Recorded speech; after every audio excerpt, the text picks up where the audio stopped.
अनुराधा पेट से है और इसी वक्त उसका पति एक एक्सीडेंट में मारा जाता है। उसका पति एक फैक्ट्री में काम करता था, उसी से उन लोगों का घर चलता था, लेकिन अब घर कैसे चलेगा, इसी चिंता से अनुराधा रात को सो नहीं पाती है। कुछ महीने बीत जाते हैं और अनुराधा को एक बेटी होती है। अनुराधा अपनी बेटी का नाम पूजा रखती है। उधर बैंक में जमा हुआ सारा पैसा खत्म हो जाता है।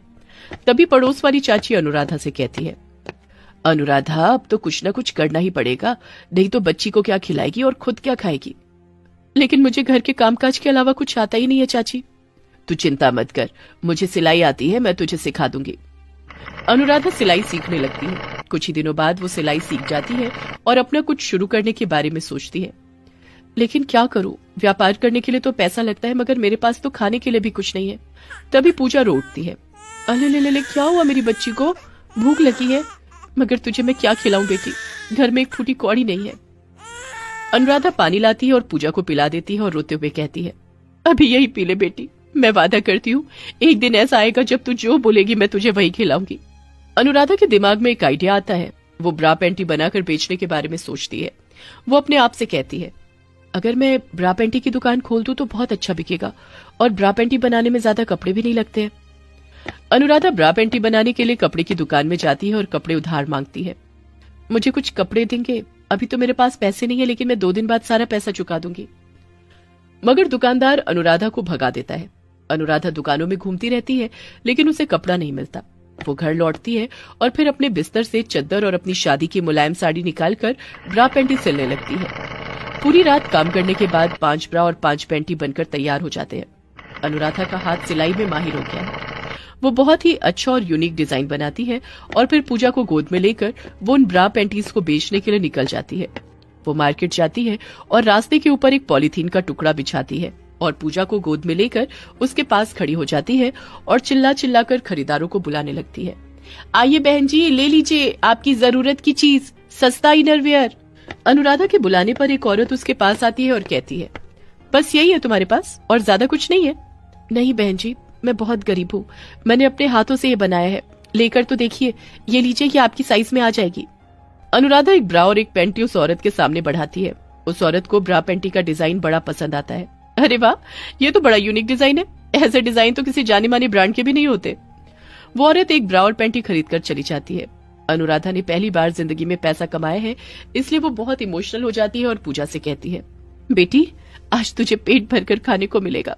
एक एक कर सभी बिक जाते हैं। अनुराधा बहुत खुश हो जाती है और खाना खरीद कर घर चली जाती है। उसके बाद वो ब्रा पैंटी बनाने के लिए कपड़े खरीद कर ले जाती है और पूरी रात जगकर बहुत सारी ब्रा पैंटी बनाती है और अगले दिन पूजा को गोद में लेकर फिर से मार्केट चली जाती है। आज उसके पास कोई लड़की नहीं बल्कि एक लड़का आता है और वो कहता है, बहन जी, मुझे मेरी गर्लफ्रेंड के लिए ब्रा पैंटी खरीदना है, कुछ अच्छा सा दिखा दीजिए। यहाँ पर बहुत सारे हैं भैया, आप मुझे साइज बता दो।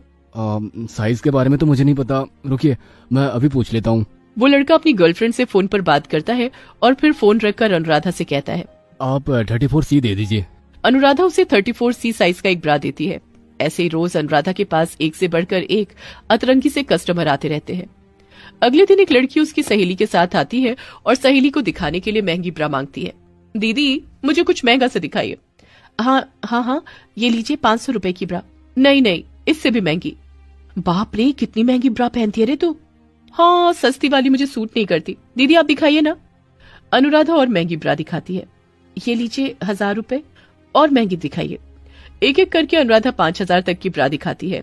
तभी उस लड़की की सहेली का फोन आ जाता है और वो चली जाती है। तब वो लड़की अनुराधा के कान में धीरे से जाकर कहती है, दीदी मुझे वो मंडे मार्केट वाली 50 रुपए की ब्रा दे दीजिए। अनुराधा हंसकर कहती है, समझ गई, ये लीजिए।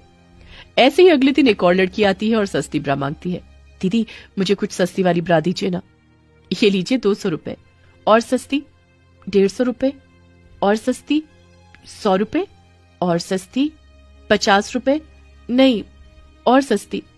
इससे कम में तो सिर्फ धागा ही आ पाएगा, मैं वही दे देती हूँ, आप घर पहुंचकर सिल लेना। ऐसे ही अनुराधा मजे से व्यापार करने लगती है। उसका व्यापार बड़ा होने लगता है। इसी तरह 1 साल बीत जाता है। पूजा थोड़ी बड़ी हो जाती है। अनुराधा को हर रोज बहुत सारी ब्रा पैंटीज के ऑर्डर आने लगते हैं। उसका काम बहुत ज्यादा बढ़ जाता है और उसके साथ ही वो अमीर भी होने लगती है। मार्केट में अब सिर्फ अनुराधा से ही औरतें ब्रा पैंटी खरीदती हैं और इस चीज से बाकी दुकानदार चिढ़ जाते हैं। वो लोग आपस में मिलकर एक प्लान बनाने लगते हैं। अरे ऐसा नहीं चल सकता, वो औरत तो सबका व्यापार खराब कर रही है। हाँ हाँ, हमें कुछ करना ही पड़ेगा। अगले दिन अनुराधा जब मार्केट जाती है तब वो लोग अनुराधा को अपनी दुकान नहीं लगाने देते हैं। ए औरत, तू यहाँ दुकान नहीं लगा सकती, तेरी वजह से हमें बहुत नुकसान हो रहा है। अनुराधा प्रोटेस्ट करती है और इसी बात से सारे दुकानदार चिढ़ जाते हैं। उसी दिन अनुराधा जब पूजा को दुकान के पास रखकर पानी लेने थोड़ी दूर जाती है तब एक दुकानदार पूजा को गोद में उठाकर भाग जाता है। अनुराधा लौटकर पूजा को ढूंढ नहीं पाती है और वो घबरा जाती है। पूजा, मेरी बेटी कहाँ है? तू कहाँ है? मेरी बेटी कहाँ है? अनुराधा रोने लगती है। ये देखकर वो सारे दुकानदार हंसने लगते हैं। देखो कैसे रो रही है, देखो। हमारी बात नहीं मानेगी तो ऐसा ही होगा। अनुराधा रोते हुए रास्ते पर सर पटकती रहती है। इतने में वहाँ एक पुलिस ऑफिसर आ जाता है और अनुराधा से सब कुछ सुनकर वो पूजा को ढूंढने लगते हैं, लेकिन पूरा दिन ढूंढने के बाद भी पूजा नहीं मिलती। वो ऑफिसर अनुराधा को घर भेज देते हैं। घर पहुंचकर भी अनुराधा के आंसू नहीं रुकते। हाय मेरी बेटी, क्या हुआ मेरी बेटी को? इतने में दरवाजा खटखटाने की आवाज सुनाई देती है। अनुराधा दरवाजा खोलती है तो देखती है कि उस मार्केट का एक दुकानदार वहाँ पर खड़ा होता है। वो कहता है, तेरी बेटी हमारे पास है। ये बात अगर तू पुलिस को बताएगी तो हम उसे मार देंगे।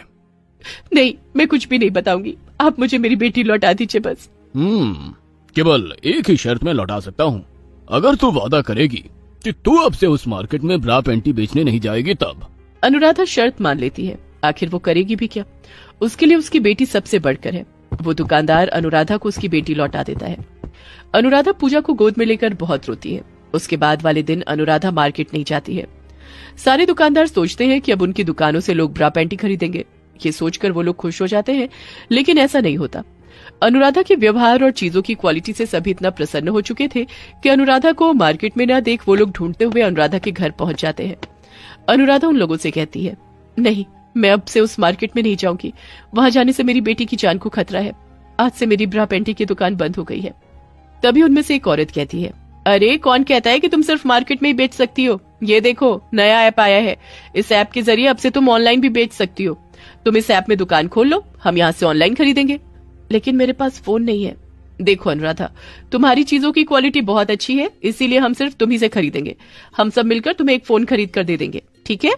सभी चंदा इकट्ठा करके अनुराधा को एक फोन खरीद कर दे देते हैं। अनुराधा ऑनलाइन बिजनेस करने लगती है। उसे अब कहीं जाने की भी जरूरत नहीं पड़ती। वो घर पे ब्रा पैंटी बनाती और ऑनलाइन बेच देती है। उधर मार्केट में घाटे की वजह से सारे दुकानदारों को दुकान बंद करनी पड़ती है, क्योंकि वहां से कोई खरीदने को राजी ही नहीं है।